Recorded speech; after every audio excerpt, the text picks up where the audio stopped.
Hello and welcome to Happy Foot, Sad Foot, your LAFC gateway drug and the only LAFC podcast that thinks Ali might be plotting an escape. I'm Travis Helwig. And I'm Darren Miller. Welcome to our preview of LAFC's MLS match versus Vancouver Whitecaps FC on Saturday, June 24th at 7:30 p.m. at BMO Stadium. You can watch it on MLS Season Pass on Apple TV Plus, and we'll be live streaming our post-game call-in show on our YouTube channel 10 minutes after the final whistle at youtube.com/@happyfootsadfoot. Subscribe now, get notified when we go live. And also, if you enjoy the show and you want to help us keep making it, become a friend of the foot by clicking the Patreon link in the show notes, or pick up some Half Sappho merch by going to happyfootsadfootpod.com. Later in the show, we'll talk Pride Night with Luke Klipp of Pride Republic. And as always, we're going to talk about the storylines of the match, and we're going to make some very special bets. But first, we're not just co-hosts, we're also regular people just like you. It's time for listener-mandated banter. Darren, how you doing? Oof. I don't know. The weather's nicer. I'm tired, man. What was weird today is the sun was out. We're talking about weather. That's the level of banter people are getting. That's banter. That's the mandate. It is funny because we're, like I've said this before, we're using banter to mean talking. But in soccer terms, banter is like when you're talking shit. So we're like, finally, we're going to talk shit. How's the weather for you, Darren? Yeah, but banter is also just like, banter's like a back and forth dynamic. Yeah, patter. Yeah, there we go. Listener mandated pat. Listener mandated chuffa is so funny. You know the word chuffa, right? Or is that just a writing term? No, that's a thing. Well, I mean, I know it because it's a writing term. I don't know if it's... Yeah. I didn't learn it until I moved to LA, and it's like, this feels like chuffa. Get rid of it. It just means like, I mean, that's what we said when we started this podcast. We didn't want chuffa up top. Exactly. Well, and here we are talking about the weather. It was sunny out and a little chilly, which was nice. Well, we're at a point where the season is so involved that, like, what else is there going on? We do the podcast and we watch the games. And then we sleep when we can, and I talked to you last night. Pretty much all of life. Yeah. I spent most of the day. I'm not recording this. I'm editing this. What's it? I spent most of the day sobering up from the LAFC game last night, and now I'm fit to record another podcast. All right, that's enough banter into the dismal look of our lives. God, it was so good, though. I mean, pure gold. This is what the Patreon subscribers are happy they subscribed for. Yeah, now I'm playing a little nervous now. I'm like, oh, we really got that. Stakes are high now. The minute we ask for money, got to deliver. We really can't phone it in anymore. I know. God. Oh, the numbers just immediately drop. I know. Someone burns a scarf on the Jumbotron. We got a scarf on the Jumbotron. The next step, the second step is someone just burns one. Start the show, Darren. I'm done with this bullshit. Well, Travis, I'm exhausted. I know the team is too, but they're getting paid to be exhausted. They're the roller coaster train, expertly engineered to hug every twist and turn of the season. But sometimes it feels like the season is constructed by a traveling carnival with questionable maintenance practices and teens running the coaster as a summer job, with their hands full of a phone and a vape pen and none left for the controls. And we, the fans, are just along for the ride, knocked around by our own adrenaline like ragdolls. Thankfully, my friend Travis is essentially the LAFC equivalent of one of those roller coaster freaks who just goes to amusement parks alone and rides the most intense coasters over and over again, trash-talking every loop-de-loop and terrifying parents of small children. It's almost like he could be a coaster train himself if he hadn't already played and peaked in high school. Well, that's longer than I could hang. So every week, I make Travis guide my tired, dizzy head through the important storylines of every match before I puke in a segment we call Storylines.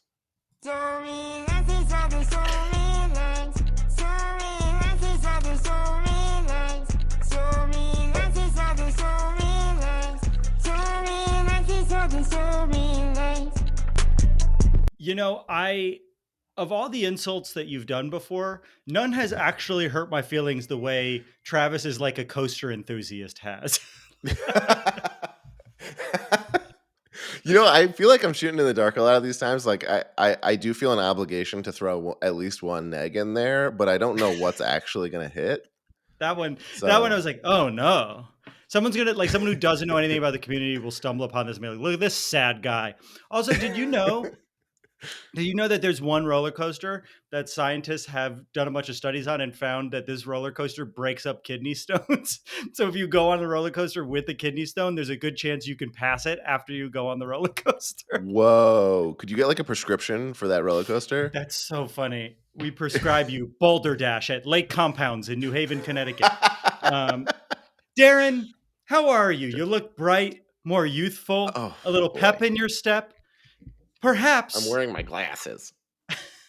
Perhaps it's because last week on the show, Darren, I said all LAFC had to do was tie both games this week, and I'd feel a little bit of relief. And look at us now, baby. Look at us now. We came away with 2 victories on the week, both 1-0. Both could have been a little bit more if a few more offsides calls went our way. And it feels like maybe, just maybe, we've righted the ship. Maybe the sky wasn't falling. Maybe we were just moving higher and higher, and it felt like the sky was falling because we were closer to the top of the mountain.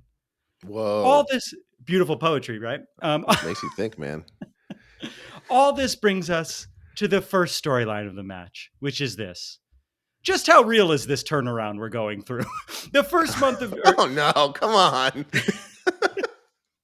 The month of June was maybe the worst month in the history of our club. We looked absolutely abhorrent against Leon and Houston. But on the flip side, the last 2 weeks, we looked pretty good. You know, we had our tie against RSL, even though we didn't score. We had a bunch of chances at home. And again, we had a win against Seattle, a powerhouse club, on Wednesday of this week. After winning in Kansas City last weekend, we got to breathe a small sigh of relief, but it felt tenuous at best. However, after our win against Seattle this Wednesday, we are officially first in the West with a game in hand, and we played with pace and creativity and looked like we had the confidence we've been missing for a few weeks now. Maybe it's true what we said, Darren. We just needed to win one, and it would feel like we were back, because that's what it seems like since Kansas City. But like we said last week, there's been some genuine concern for a while now, and our play has looked rough as far back as 2 months ago.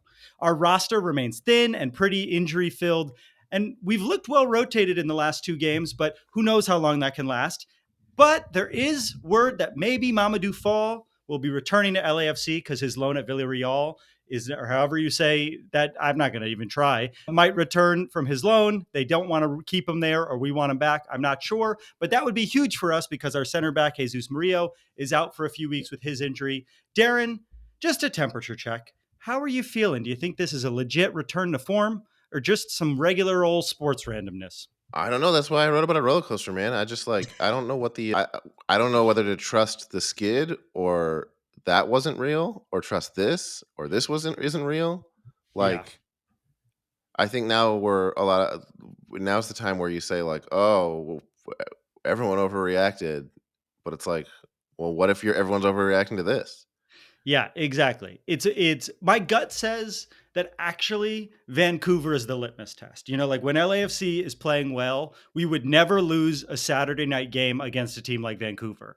That's not a game we should lose at home. Yeah, And so if we yeah, do, it'll be like, oh right, there's still some kinks to work out. And if we win, it's like, okay, we've won 3 in a row now, which is about how many we lost in a row when we started freaking out. So I think Saturday yeah. we'll really get an answer of what this is like. It's also worth noting that following the game against Vancouver on Saturday, we have our only full week of rest until the Leagues Cup in mid-July. Every other week after that, we will have 2 games. So hopefully we take full advantage of that time off, and all the players use those weird giant leg massagers I sometimes get ads for on Instagram. You know what I'm talking about? No, I don't get those at all.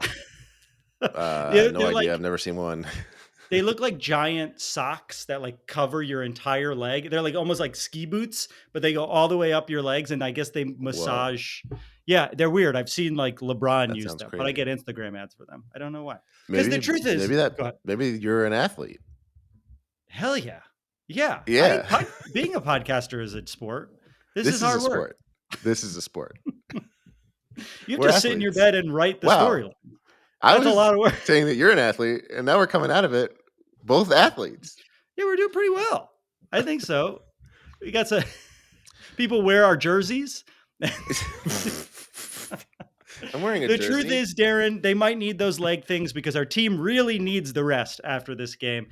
It's obvious that even though we've won 2 in a row, the team is still struggling to find the offensive form it once had. Dolo said as much in the press conference when someone asked him about Opoku. He basically made it clear he's disappointed with the entire front line as of right now. And that brings us to the second storyline of the match, Darren, which is this. Will Denny Bwanga ever score again? Don't say that. Oh God. I like getting saucy with each of these storylines. We're coming off of 2 Yeah. wins, and I'm really throwing it at people. I think we've proven that we're almost never correct, so I think I can say whatever, and it's fine. But the man was unstoppable. Storylines is just becoming fierce. Yeah, Your I worst mean, nightmares. well, that's what stories are, man. You're scared about something, you got to overcome something, and then you do it. I'm saying what the struggles are. We'll see if we overcome those struggles. Bwanga was unstoppable from March to May, and since then, he's been somewhat shut down. He was jet lagged against Seattle on Wednesday, and while that's understandable from playing a bunch of minutes in Africa earlier in the week, he looked like a regular old Stipe Buke to me. And Carlos Vela even looked more energetic than him. There were a few moments where I was like, this is the worst I've ever seen Denny Bwanga play. On top of that, Opoku is clearly in his head, smashing the ball over the crossbar from closer than humanly possible. Darren, do you think Bwanga's slump is just a phase, or have the defenses really figured him out? No, I think he's completely in control, and you're not gonna have an amazing game every single game. He's fine. I'm gonna say he's fine. So you're saying my clickbaity question is one not worth asking? No, I'm gonna be hopeful. Well, Darren, I think it is worth asking because it's the same thing with Bwanga. It's like he was playing really well. Who's to say that's something that's gonna last for an entire season? We're halfway through the season. Where's what made me upset though? He was tied for Golden Boot, and Hani Mukhtar got a hat trick, and I was so fucking mad. I was like, "This is Denny Bwanga's to win," and it's because he's away playing for his international team, which is fine. He's able to do that. That's cool, but it just bums me out that now he has 3 goals to make up on Hani Mukhtar. And boy, does MLS and the journalists not want to give MVP to an LAFC player. I know that to be true. So as we go into our match against Vancouver, I want to remind you that we previewed them before when we played them in Champions League. If you want to go in depth on them, head on over to the April 4th double episode where I believe I taught my parents about them with really bad audio. Oh, that was a fun one. We all remember in Champions League that we absolutely dominated Vancouver, which brings us to our final storyline of the match. And that is this. Will Vancouver be looking for revenge? They currently sit 9th in the West, just inside playoff contention with 5 wins, 7 draws, and 5 losses. Pretty middle of the road. They have a goal differential of +6. Their Wednesday game was postponed for weather, so they'll be coming in with very fresh legs. And they've had a pretty decent run in their last 4 regular season games. They tied the clear Supporters Shield favorites, FC Cincinnati, and they tied Sporting Kansas City. They beat Montreal last week, and they absolutely decimated Houston 6-2. Houston, if you remember, Darren, is the team that absolutely decimated us twice very recently. So just something worth thinking about. Yeah, they really made sure we wouldn't forget. We beat Vancouver 6-0 on aggregate in the Champions League. And if we're being honest, we know our team is on much shakier ground than it was when we were in that Champions League. And they're coming in confident and motivated from a good stretch. They're led in scoring by their 24-year-old American striker, Brian White, who has 6 goals in 12 games and whose name is incredibly close to Ryan White, the child in the 1980s who got HIV and whose autobiography became part of most schools' curricula and whose made-for-TV movie was absolutely terrible and brought back some real memories for me as I wrote these storylines. Darren, do you remember Ryan White? Nope. Oh, I don't. I had to read his book and watch his movie in school. Ryan White. He was a kid who got a blood transfusion in the 80s, and he died as a child from getting HIV. He was like it was like the poster child for how anyone could get HIV. It wasn't just a queer problem. But they made a really bad made-for-TV movie that they made me watch, I believe, in elementary school, which is very funny. Anyways, their leading scorer has a name that rhymes with that guy. I really do think that this game will be the game that decides whether or not our string of poor form has ended or if it's just going to be a rocky road from now into Leagues Cup. Saturday, all will be revealed. Darren, have you ever been to Canada? Ooh, I actually have been once. I went that with my question was family. left in from an earlier draft that I forgot to take out. But we're still going to end on it. Darren, have you ever been to Canada? you want me to give you like a shorter answer? Whatever you want. I went to Montreal with my family once and got really sick, so I spent the entire vacation in the hotel room. That's the one time I've been to Canada. Yep. When we come back, an interview with LAFC Luke.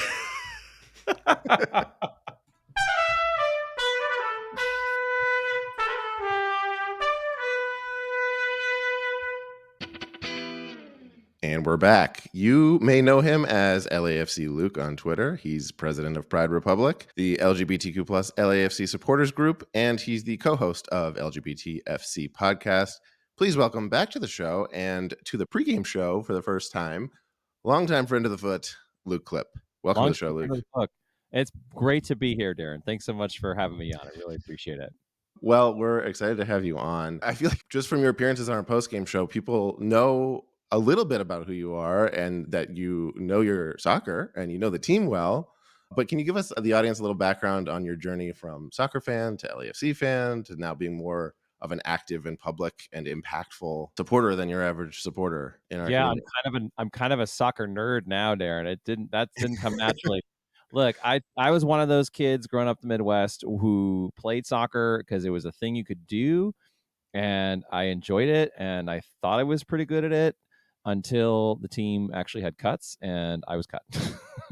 So it turns out I learned at an early age that I'm not really suited to playing soccer. But when I moved to Los Angeles back in 2010 to be with my now husband, I was very excited, Darren, to come to a city where we had a professional men's soccer team that was good. I was like, oh, this is great. I'm going to go check out the Galaxy. And I did. I had only been here a few months when we went to a game on a Friday evening. And swear to God, we left an hour and a half before kickoff, and we walked into the stadium in the 60th minute. Now, Darren, do you think wow. stopped anywhere along the way for maybe dinner or to socialize or anything? Absolutely not.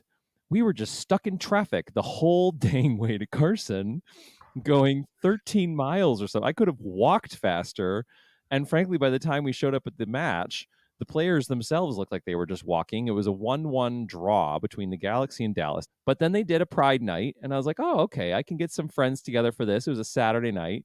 And then they had Robbie Rogers, who was like this, this guy who like played for the Crew, and then he decided he couldn't be an out player in the professional game. So he retired in his like late 20s and then came out. And to their credit, the Galaxy said, hey, come back here. You can come back and play and we'll support you. And he did. And that was a very memorable Pride night for the fact that we had an out men's player on the pitch.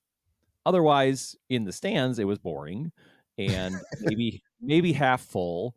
And most of the friends that I had dragged out to Carson for this game were like, okay, cool, Luke, thanks for bringing us here. And then shortly thereafter, this team was announced. And you know what, Darren? My husband and I are like, oh, $50 to become a member? Sure. And we ended up being one of the earliest members and having no idea what we were signing up for. Swear to God. Oh, interesting. And then the way they rolled this thing out was masterful, absolutely masterful. The crest, and the colors, and the coach, and then Carlos Vela, and then just like I was hooked. I mean, here we are back the week of Pride Night 2023. Pride Night, I should say explicitly, is this Saturday, 24th. 24th, 7:30 p.m. game against Vancouver. What can we expect on Pride Night? What has Pride Month been like with LAFC so far? I will say that LAFC are fully invested in supporting all of the community in LA that is part of the Los Angeles community. So that is, I mean, I've seen some people be like, oh, well, now do it for the straight people, right? Like, it's like, well, that they do. Like, they do. Like, this isn't, that's the default. It's not like it's, that's right. Like, we're asking for 1 month out of 12. Thank you.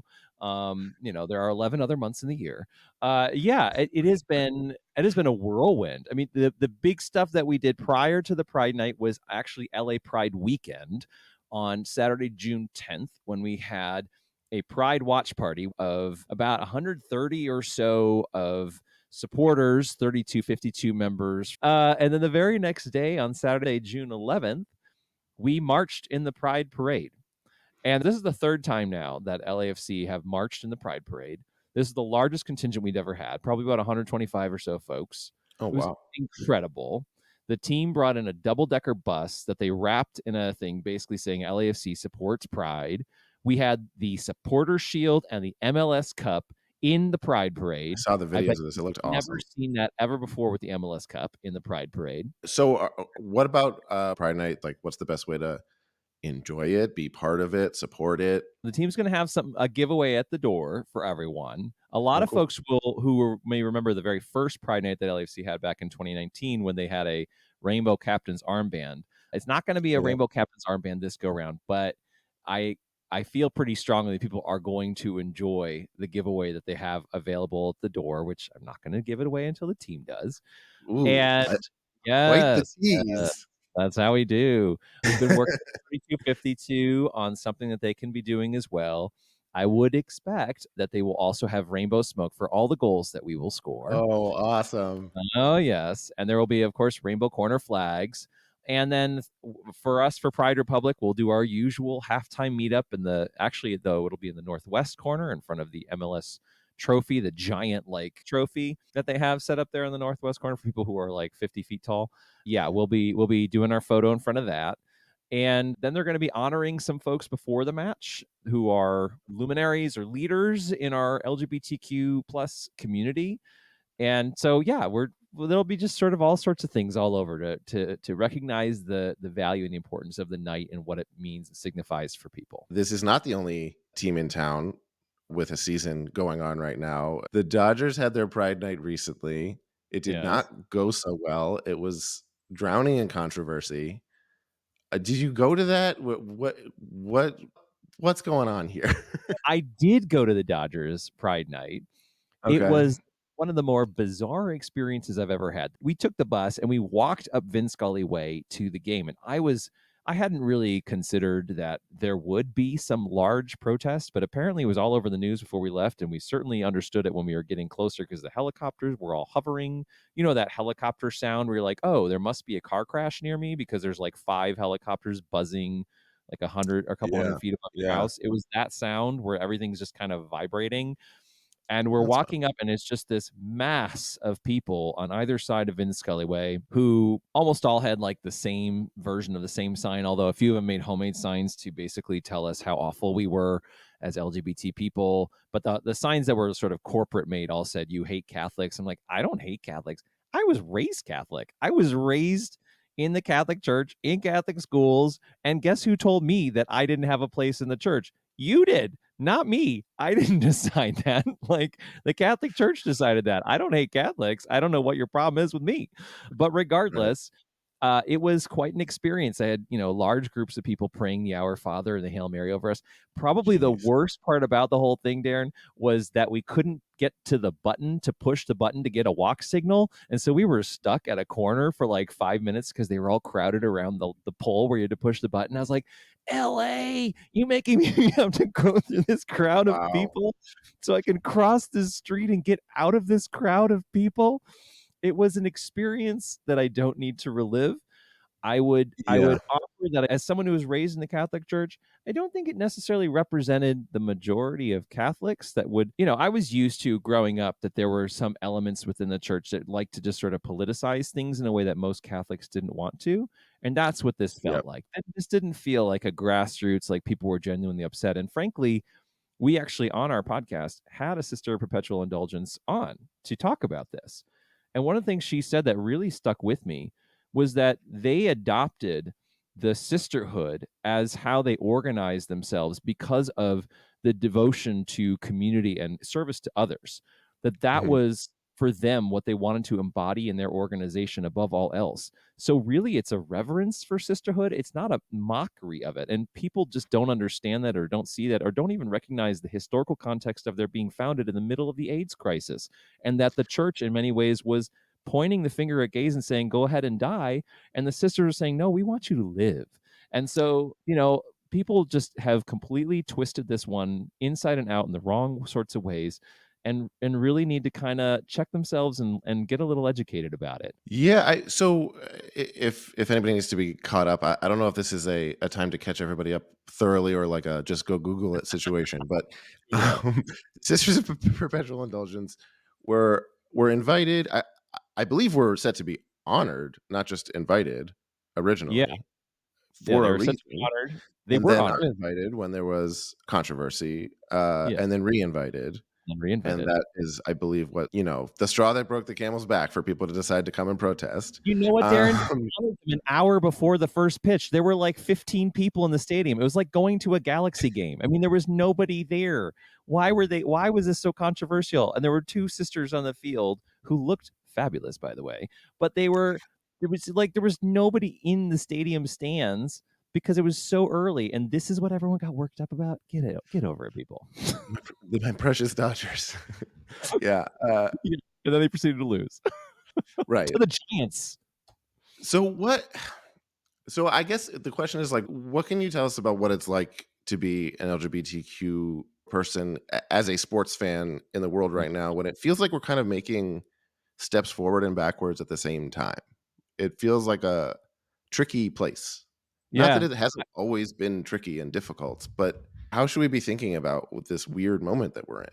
You know, one of the things that I think is the best example of where sort of we are when it comes to men's sports and the LGBTQ community is we know that somewhere between like 3 and 6% of people identify as like gay or lesbian, and then there's more lately that are identifying a little more as other, category queer or whatever. How many men's professional footballers in the entire world are out? I would imagine extremely I few. think it's 5 or Wow. 6. And there are thousands of men professional footballers around the world. So what that says is there's just not space for folks to feel comfortable about being who they are. And that's not news to anyone, by the way, who Right. plays men's sports. Whether you played it as I did as a kid or in high school or college or professionally, it is not news to know that it is not a space that is particularly welcoming to gay and bisexual and queer men. It just isn't. And that is also in the stands.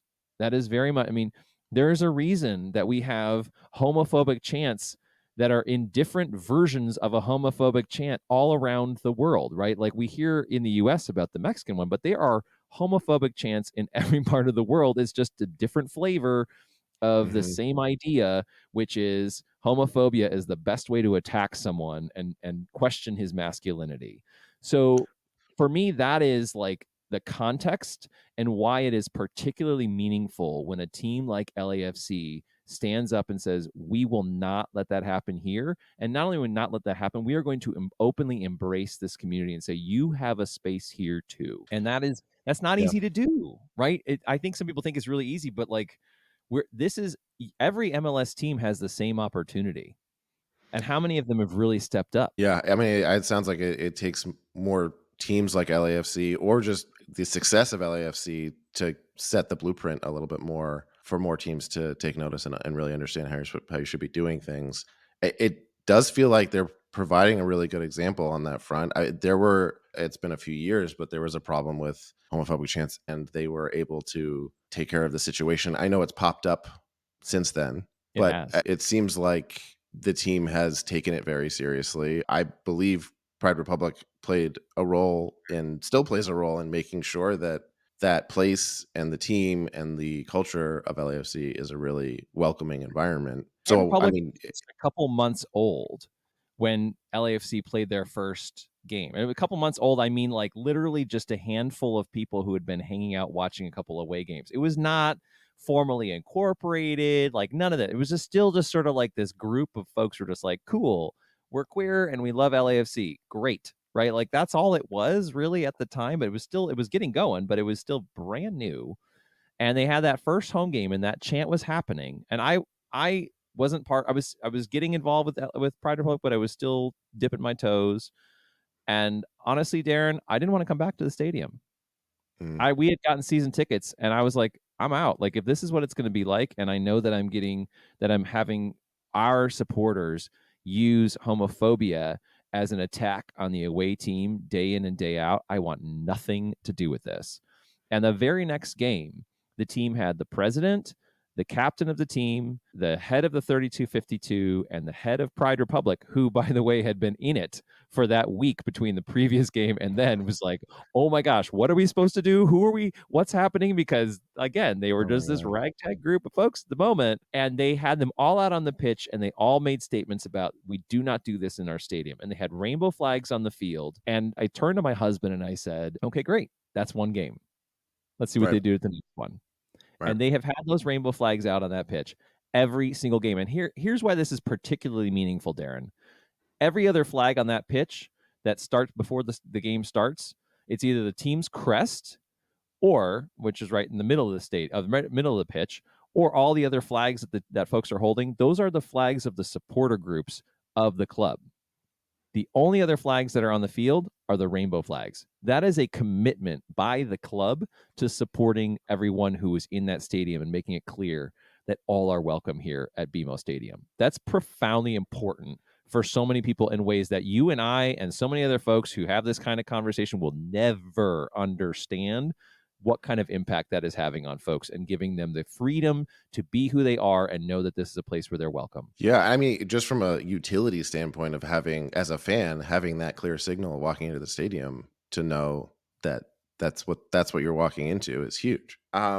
There will be, I believe, a tailgate this Saturday as well. On LGBTFC, you have a bonus episode this week that is a fantastic episode. That tailgate will come into play. It's worth checking out that episode if you haven't. If you would like, I think, a great on-ramp to the show in general. Before we go, is there any other way that you can tell people where to find you, about the show, anything else, so people can get more? Absolutely. I would certainly encourage folks, if you aren't already, to follow me on Twitter at LAFC Luke. You can follow the LAFC Pride Republic. They're on Twitter at LAFC Pride REPUB and on Instagram at LAFC Pride Republic. And LGBT_FC Pod is our Twitter and Instagram handle. So at LGBT_FC Pod. The episode you referenced that we had as our Pride match preview or special or whatever we're calling it, I forget now. They start to blur together, Darren, is our 32nd episode. We literally started 1 year ago on LA Pride weekend. And we've just been churning out content. We talked to Ilie Sanchez last December. We talked to Lori Lindsay this month. She's Apple TV talent, but previously as a midfielder for the U.S. women's national team at the Olympics and at the World Cup. We talked to some folks overseas during the World Cup back in November, December last year. We talked to some folks in USL. We really like to showcase, though, our own local LA supporters who are LGBTQ, especially identifies LGBTQ, and as well folks who are supporters of teams that LAFC are playing. So we've had on people who are LGBTQ supporters of Seattle, of Atlanta, of Dallas, of Miami, and yes, even the Galaxy. We had an LGBTQ supporter back when we thought that we were going to be playing at the Rose Bowl in February. I mean, even just having fans on your show from other teams like helps really spread that and make the whole league more of a place that can be making this kind of progress. We are opposed to each other for those 90 minutes. Then the rest of the time, we're all sort of dealing with the same stuff, even though we're in different parts. I mean, we've had folks talking about what they're going through in Florida and Tennessee and Georgia and Texas. And, it's a very challenging, like you said earlier, it's a very challenging time for a lot of LGBTQ folks. And I think one of the thoughts I would want to just leave your audience with this Pride Month, and we said this on a recent episode about the significance of Pride Month, particularly this year, is the importance of being an ally. That even if you don't identify as LGBTQ, let folks know that you are an ally, because frankly, right now, the kinds of stuff that I'm hearing from folks that we wouldn't share on the show, because it could get really dark really quick, but there's a lot of people going through it right now, man. They're going through it, and it means a lot for folks to know that this person who's maybe a cousin or a nephew or an uncle or just a friend down the street or a coworker or whatever is an ally, is a supporter of making sure that they have the safe space that they need to be who they are. So if anyone listening to this episode has any questions about any of that, like just be just be an ally however you can. Put out your own rainbow flags. That's right. All right. Thank you so much for joining us. Thank you for everything that you do for this community and helping to make that blueprint possible. We'll see you again soon. All right. Take care. When we come back, we're going to make some bets. And we're back. Now it's time for a segment called Bet It and Forget It. Bet it and forget it. Every week, Travis and I end the show with a bet for this week's games. We make an outlandish prediction for that week, something that almost definitely will not happen, but could. Each week, we both put up $5. If no one hits, the money rolls over to the next week. Eventually, by the time someone's weird prediction comes true, they might win a good chunk of change. And they have, my friends. Travis's bet last week became the second and largest bet in Happy Foot Sad Foot history to cash. Travis bet that someone last week would score their first ever MLS goal, and Maldonado put a redemption header into the side netting to equalize the match against Sporting KC. Mari Bogusz also got his first MLS assist on the play, I believe. A lot to celebrate in that moment, but of course, foremost of those things is Travis's Benjamin, a cool $100. I won Travis, $100. Nothing more important. Of course not. Travis, are you ready to claim your prize? I am. Sir Travis Helwig of Highland Park, California, do you accept the reward of 100 American dollars? I do. It is my great honor to now bestow unto you the Bet It and Forget It ceremonial Venmo.